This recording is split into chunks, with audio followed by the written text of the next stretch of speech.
जो बड़ी बड़ी बातें करते हैं कि हम लोगों तक उपलब्ध कर रहे हैं, लोगों को हम दे रहे हैं, लोगों को हम मान रहे हैं, सरासर ये तो अभी समय 3 महीने बाद सरकार के साथ साथ में एक चल चलैया का बेला है। जितना झूठ बोलना, जितना छल कपट धोखा मक्कारी आम पब्लिक से करना है आप कर लीजिए। बाबा जी की 2 शब्दावली भी रहती है, एक बोलते हैं ठठरी बांध लेंगे और एक नक्कटा बोलते हैं। तो क्या इस विषय में बात होती है कि किसी का नाक वाक कटेगा क्या यहाँ आएंगे, या किसी की ठठरी बन जाएगी?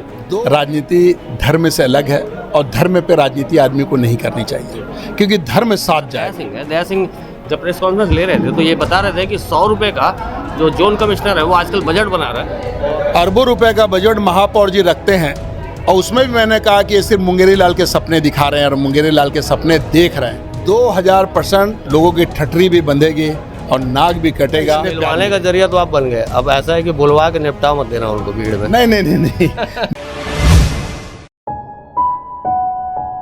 देखिए, भ्रष्टाचार बहुत बड़ा मसला है और भिलाई में इन दिनों भ्रष्टाचार पे बहुत बड़ी बड़ी बातें हो रही हैं और बहुत सारे राजनीतिक दल अपने अपने दावों को पेश कर रहे हैं, आंदोलन के जरिए भी, प्रेस कॉन्फ्रेंस के जरिए भी। और मेरे साथ में इस वक्त दया सिंह है। दया सिंह जब प्रेस कॉन्फ्रेंस ले रहे थे तो ये बता रहे थे कि 100 रुपये का जो जोन कमिश्नर है वो आजकल बजट बना रहा है और उसको कमिश्नर जो है उसके पास में जाता है और 100 रुपये की डिमांड को इस तरह से प्रोसीड हो रहा है। और ऐसे नहीं कि अभी जो जोन कमिश्नर पूर्व भी रहे हमारे यहाँ जोन कमिश्नर जी अली जी, उन्होंने भी क्या बोलते हैं हमेशा इस बात को रखा और बोला कि अब हमारे पास कुछ है ही नहीं, निगम तो कंगाल हो गया, निगम की हालत तो खराब है, कुछ है ही नहीं, हमको तो 100 रुपये का अगर 50 रुपये का तो उसके लिए भी हमको परमिशन लगना पड़ता है मेन कमिश्नर साहब से लगा के, तब जाके हम लगा पाते। तो भ्रष्टाचार का ये आलम है।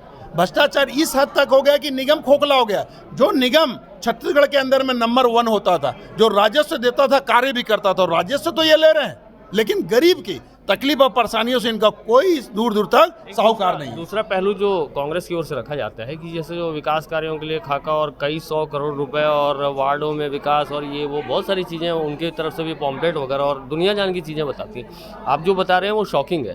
तो ये मतलब 100 रुपये का कोई वित्तीय बजट बन रहा है। मैं आपको बताना चाहूँगा कि अरबों रुपए का बजट महापौर जी रखते हैं, और उसमें भी मैंने कहा कि ये सिर्फ मुंगेरी लाल के सपने दिखा रहे हैं और मुंगेरी लाल के सपने देख रहे हैं। गोबर का बना हुआ एक सूटकेस ले आते हैं, अरबों रुपए का सूटकेस को ला के रखते हैं और अरबों रुपए की बजट की बात करते हैं।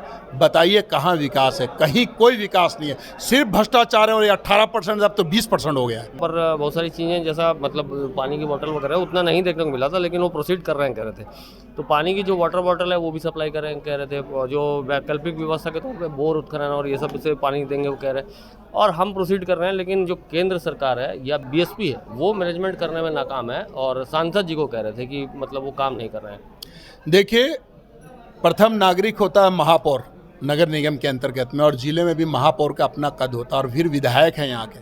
और विधायक के क्षेत्र में ऐसा होता है, महापौर जी स्वयं वहाँ रहते हैं सेक्टर में, और उसके बाद विधायक जी भी रहते हैं। उसके बाद ये स्थितियाँ, पानी की बात करते हैं, हमारे पार्षदें बहनें और भारतीय जनता पार्टी के पार्षदों बहनों के साथ में इस तरह का दुर्व्यवहार करना, और दुर्व्यवहार करने के साथ साथ में उनको पानी, उनके स्वयं के लिए उनको पानी चाहिए, वो पानी तक उनको पार्षद बहनों को नहीं मिल रहा, आम जनता पब्लिक की छोड़ दीजिए। तो सिर्फ ये जो विकास की चिड़िया बैठाते हैं और जो बड़ी बड़ी बातें करते हैं कि हम लोगों तक उपलब्ध कर रहे हैं, लोगों को हम दे रहे हैं, लोगों को हम मान रहे हैं, सरासर ये तो अभी समय 3 महीने बाद सरकार के साथ साथ में एक चल चलैया का बेला है। जितना झूठ बोलना, जितना छल कपट धोखा मक्कारी आम पब्लिक से करना है आप कर लीजिए। आप परसेंट, जैसे जो परसेंट का जो डिवाइडेशन या उसकी बात होती है, चर्चा में आता है, और परसेंट की बात कभी ख़त्म ही नहीं होती। जैसे जब बीजेपी का विराज था तो उस समय ये मुद्दा उठता था कि अलग अलग व्यक्ति विशेष के लिए अलग अलग परसेंटेज तय होते हैं, अधिकारी से लेकर पूरे जितने चैनल पे बैठे हुए लोग हैं।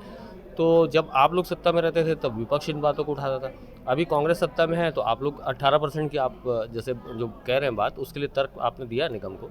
देखिए, आप एक एक ठेकेदार को बुला लीजिए और पूछ लीजिए, वो बेचारा अपना दूसरा कार्य नहीं कर पा रहा है। कार्य के पहले पैसा जमा करा लिया जाता है, पहली बात। दूसरा, जब पैसा वो जमा कर दे उसको कार्य करने के लिए कितनों का बिल है, बिल ही यहाँ से पे नहीं हो पा रहा, क्योंकि यहाँ पर खजाना खाली हो चुका है।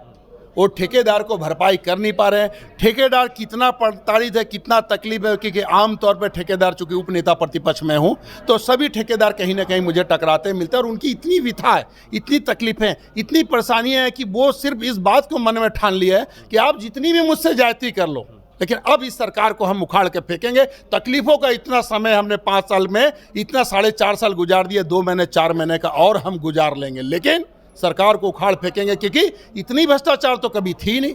इतना भ्रष्टाचार, पैसे कमीशन के साथ साथ उन पर दबाव है, प्रेशर है, और कभी भी दबाव प्रेशर उतना तो दबाव उनके परिवार का, घर का नहीं होता। हमको एक ठेकेदार ने तो एक इतना परिवार में मेरे घर का दबाव नहीं होता जितना कि मेरे को अधिकारी का और ऊपर वालों का दबाव होता है। तो मैं क्या करूँगा, कैसा करूँगा? अच्छा, एक चीज़ समझिए, जैसे कि जो मसला अभी गर्मा गर्म है, मतलब पानी का भी मसला है, यहाँ भी वाटर रिसोर्सेज में दिक्कत आ रही, और जब पानी, बरसात का पानी आ जाता है तो यहाँ बहुत सारी दिक्कतें, और ड्रेनेज सिस्टम बस पड़ा हुआ है, उस पार में पानी के लिए ही सियासत चल रहा है। तो ये चुनाव आने के करीबी समय में पानी पे बहुत सारी बातें हो रही हैं, और दोनों ही पक्ष रख रहे हैं, मतलब बीजेपी और आप लोग भी और कांग्रेस भी रख रहे हैं। ठीक है, पानी इतना बड़ा मसला हो चुका है कि अब इस मसले पे इस तरह से राजनीतिक बयान भेजे चाहिए। देखिए, पानी को लेके इससे पूर्व भी एक टाइम पानी आ रहा था, एक टाइम नहीं आ रहा था खुर्सीपार जैसे क्षेत्र में, तो मैंने बाकायदा स्टेट ऑफिस में जीएम से मिलकर उसको अल्टीमेटर देके वहाँ हमने घिराव। कोई एक साल ऐसा बता दीजिए जिस साल हमने नगर निगम को, हम आज पार्षद बने, कल पार्षद नहीं थे तो भी हमने नगर निगम का घेराव किया। चाहे डेंगू में लोगों की मौत हुई है तो उसमें हमने घेराव किया। तो निश्चित तौर पर आम जनता, आम पब्लिक का एक ही है कि हम राजस्व दे रहे हैं, फिर हमको पानी क्यों नहीं? हमारा जो मौलिक अधिकार है वो हमको क्यों नहीं? ये सोच है, और इस सोच के साथ वो चल रहे हैं। आप देखे थे कुछ दिन पहले पानी आ रहा, पानी में कीड़े आ रहे थे, अब कीड़े आ रहे थे, और कीड़े के कारण से पीले पीला पानी आ रहा था, जो जिंदगी और मौत, एक मतलब जहर आदमी निकल रहा था खुर्सीपार में। मतलब इस तरह का सौतेला व्यवहार, इस तरह की दुर्गति और इस तरह का आम पब्लिक के साथ हो रहा था। ये जो आपने अल्टीमेटम दिया है उसके आगे क्या होगा, क्या करेंगे? बस 15 तारीख तक के अल्टीमेटम दिए, 18 बिंदु पे कार्य नहीं होगा तो महाधरना होगा। महाधरने में आपको जिन समस्याओं को हमने रखा और जो तकलीफें दिखी वो सब कुछ आपको एक स्टॉल में, एक शो में दिखेगा कि किस तरह से आम जनता, पब्लिक जो बेचारे कपड़े फटे हुए नजर आएंगे, दुर्दशा में बैठा हुआ नजर आएगा, किन तकलीफों में सरकार को कोसता नजर आएगा, किस तरह से भ्रष्टाचार को कहता नजर आएगा, किस तरह से उनका किस तरह शोषण हुआ, उसको उनकी जमानी आपको सुनने को मौका मिलेगा। दया सिंह जी 22 तारीख से बागेश्वर धाम वाले बाबा जी को भी बुलवा रहे हैं, 3 दिन का आयोजन है भिलाई में। तो आप जब वहाँ मिलने जाते हैं बागेश्वर धाम बाबा जी से, आचार्य जी से मिलने जाते हैं, जी, पंडित धीरेन्द्र जी से, तो मैं जनरली उनको आचार्य जी बोलता हूँ। जी। तो आचार्य जी से मिलने जब जाते हैं तो वहाँ पर क्या बातें क्या होती है? मतलब आप कोई पॉलिटिकल बात करते हैं या फिर कुछ कहते हैं, भगवान की बात होती है, भगवान श्री राम के विषय में कोई चर्चा परिचर्चा क्या होती है वहाँ बातें? हम गुरुजी पंडित धीरेन्द्र शास्त्री जी बागेश्वर धाम जब भी गए हैं, गुरुजी जी का आशीष, स्नेह और आशीर्वाद विशेष रूप से मुझे मिला है।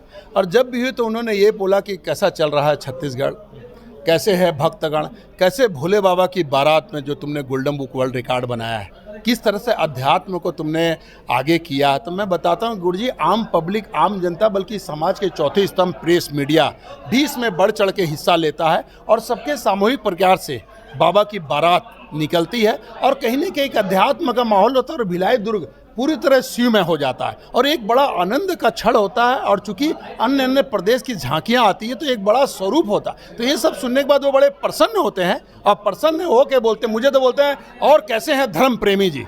मुझे कभी दया नहीं, और धर्म प्रेमी ऐसा कहते हैं। बाबा जी की 2 शब्दावली भी रहती है, एक बोलते हैं ठटरी बांध लेंगे और एक नक्कटा बोलते हैं। तो क्या इस विषय में बात होती है कि किसी का नाक वाक कटेगा क्या यहाँ आएंगे, या किसी की ठटरी बन जाएगी? 2000% लोगों की ठटरी भी बंधेगी और नाक भी कटेगा। निश्चित तौर पे सत्य का हमेशा, क्योंकि सत्यम शिवम सुंदरम भगवान भोलेनाथ के 11वें रूप हैं, आशीर्वाद लेना है गुरुजी से, हमारे तकलीफ़ों को रखना है। और चूंकि आमतौर पे सबको समय तो उन्होंने नहीं दे पाएंगे, लेकिन मेरा प्रयास रहेगा कि कम से कम भिलाई कांग्रेस के नेता और बाकी लोग जो विपक्ष में, आप मतलब आपके विपक्षी दलों में हैं, वो लोग क्या वहाँ आवेदन कर रहे हैं, या वहाँ पर दरबार में जाने के लिए जैसे एक याचना करनी होती है? आमतौर पे मैं क्या बताऊंगा, किन्होंने आपसे संपर्क किया? आमतौर पे मैं आपको क्या बताऊंगा, कांग्रेस के विधायक छोड़िए, सांसद छोड़िए, मंत्री तक भी हैं जो मेरे व्यक्तिगत संबंध है, और कहीं ना कहीं वो भी बाबा भोलेनाथ के भक्त हैं। उन लोगों ने भी कहा कि मैं आऊँगा, और हम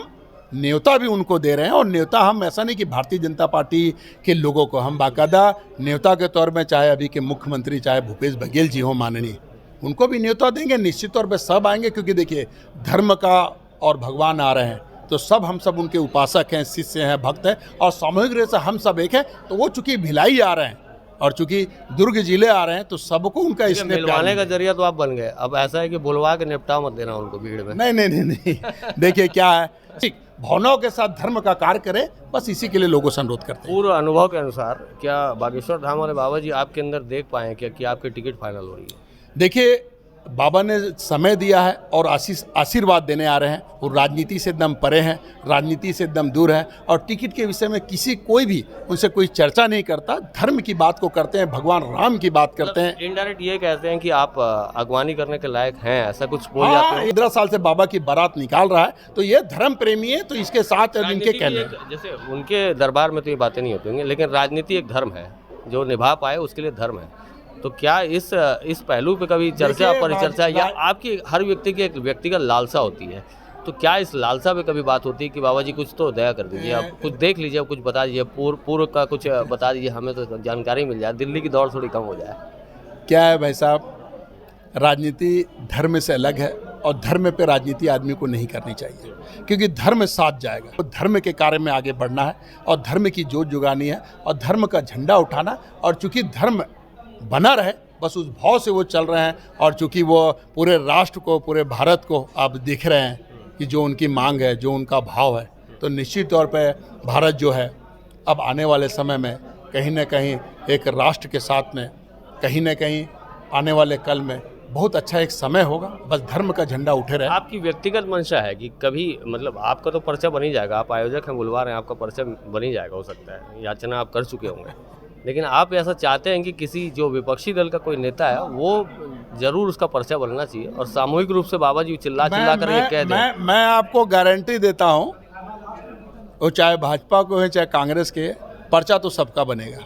ये मैं आज आपको कहता हूँ, पर्चा भी बनेगा और ठटरी भी बंधेगी, ये दोनों चीज़ की गारंटी। इस इंटरव्यू के बाद ऐसा मत हो कि जो आवेदक करने वाले नेता हैं वो आए मत आपके पास। अब ये तो उनका भाग्य है, लेकिन ठटरी भी बंधेगी और पर्चा भी होगा और एक अच्छे माहौल के साथ में धर्म का प्रचार प्रसार भी होगा। कोई आपकी अंदरूनी कोई पोल पट्टी ना खुल जाए, ऐसा तो नहीं? अरे कुछ है ही नहीं। हर हर महादेव, बाबा देवादेव महादेव के भक्त हैं, उनके अनुयायी हैं, उनकी सेवा कर रहे हैं और निश्चित तौर पर कहीं ना कहीं धर्म का झंडा है, तब जाके बागेश्वर सरकार ने परमिशन किया है और वो आ रहे हैं और निश्चित तौर पे एक भिलाई का अच्छा माहौल होगा और आप सब स्वयं होंगे और आप लोग की एक बड़ी व्यवस्था हम कर रहे हैं ताकि सामने समाज के चौथे स्तंभ सामने रहें, ताकि उनके कथ्य को सुने भी बढ़ें और आनंद पूर्वक लें और आनंद पूर्वक देखें। ऐसी एक बड़ी व्यवस्था भी हम बना रहे हैं।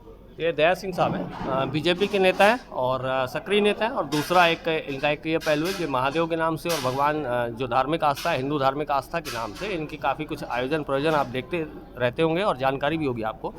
2 बड़े घटनाक्रम होने वाले अभी, जैसे कि 15 तारीख के बाद में एक बहुत बड़ा ऐलान कर रहे हैं कि बहुत बड़ा नगर निगम ने अगर इनकी 18 सूत्री मांगे हैं, हाँ, उस मांग के विषय में अगर कोई समाधान नहीं निकाला तो उसको बहुत बड़े पैमाने पर विरोध दर्ज कराया जाएगा। ये एक राजनीतिक मसला हो गया।